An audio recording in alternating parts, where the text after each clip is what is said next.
And here we have one of Acer's 8.9-inch netbooks. This is their Aspire One, the AOA150-1777. It comes in blue, and if you saw the other 8.9-inch Aspire One I did late spring of last year, that was an AOA150-1006, and that was in white. And actually that one and this one have the same specifications, same processor, memory, hard drive, everything. But if you hadn't seen that video or don't remember the specs from that one, it has the Intel Atom N270 processor, 1.6 gigahertz, 1 gigabyte of DDR2 memory, 120 gigabyte hard disk drive, 802.11b and G wireless. You got a 0.3 megapixel webcam, and it's also like I said, an 8.9-inch screen, WSVGA, so it's 1024 by 600 resolution. And you've also got the Intel GMA 950 graphics chipset. And it comes with Windows XP Home Edition Service Pack 3 already installed. So we'll look around the ports. On the front you just have the switch to turn on and off your Wi-Fi. Pan over to one side. We have our AC adapter jack, the VGA port, our small vent for the cooling fan, 10100 Ethernet, USB 2.0 port, and we have a expansion card slot. This only takes SD cards in. You put an SD card in there, that adds on to the 120 gigabytes of storage on the computer. So in Windows, if you look at the drive capacity, you'll have 120 gigs, but if you insert something like an 8 gigabyte SD HC card, you'll increase that total capacity to 128 gigabytes. So it's got expandable storage. On the back, it's a 3-cell battery. You can also get a 6-cell battery if you want extra runtime. This will give you about 2 hours tops, maybe 2.5 if you use low brightness and conserve your power as much as possible. On the other side you have a Kensington lock. This is your regular card reader slot. You can do SD cards, XD, and MMC.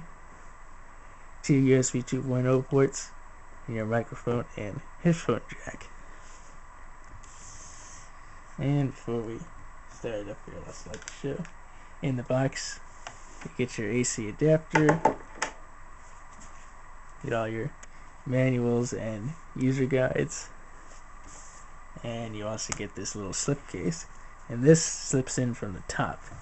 The AOA 150-1006 I looked at last year, their slipcase has it go in through the side, so that's one change they made making those.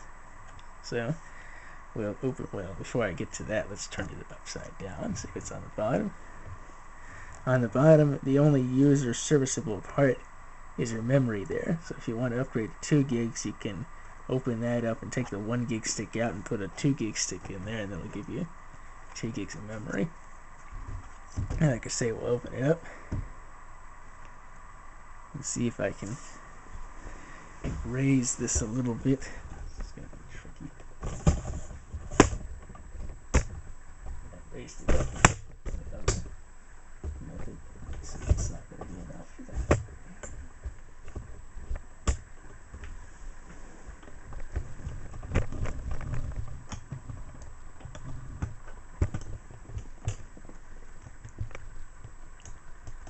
Okay. Now we have it opened up, and we have our keyboard, and it's in black, and the only different keyboard color is when you get it in white, they'll have a white keyboard with it, but with your blue and black colors, you'll get this black keyboard. It's 93% full size, so it's a little bit smaller than your full size keyboard, and it's fairly okay to type on. It'll handle average sized fingers.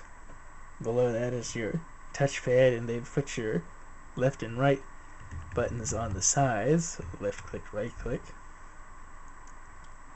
We have our power indicators for our battery, and we have the hard drive activity, numlock and caps lock. The power buttons on this side.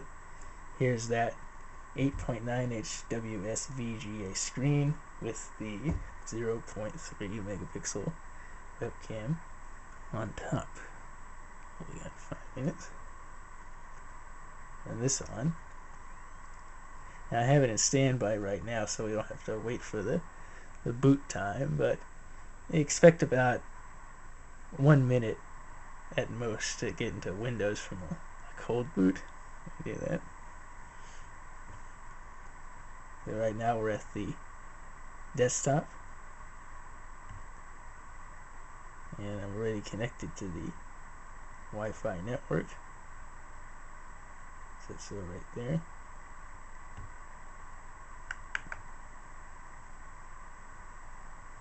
So just a little bit here. Have it load up Internet Explorer 8. I updated this from IE7 that it comes with by default.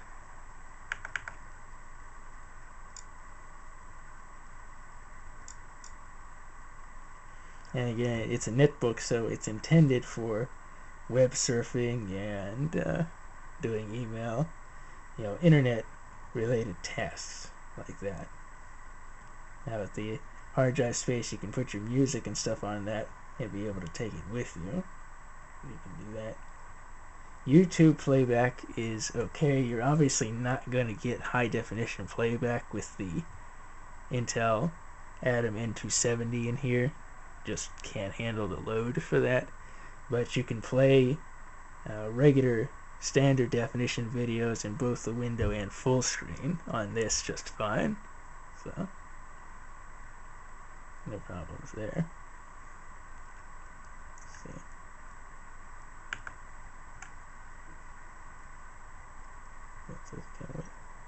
This also uses the Acer e-recovery management system, and what this allows you to do is it uses a small partition on the hard disk to store the recovery data for the computer.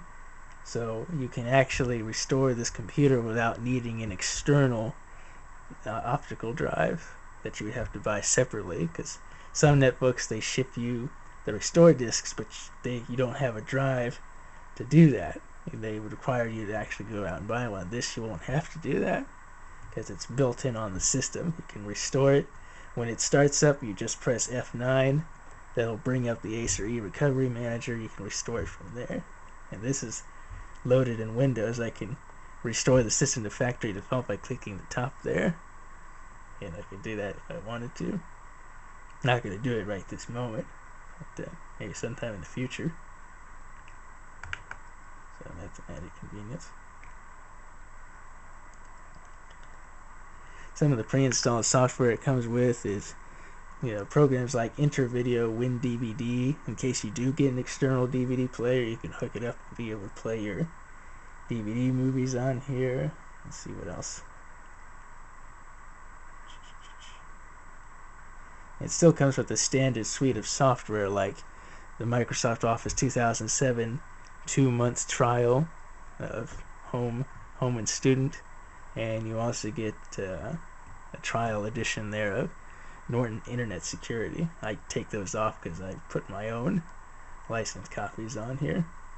But other than that, that pretty much covers it for this. Again, it's the Acer Aspire One, their 8.9-inch netbook. This is the AOA150-1777.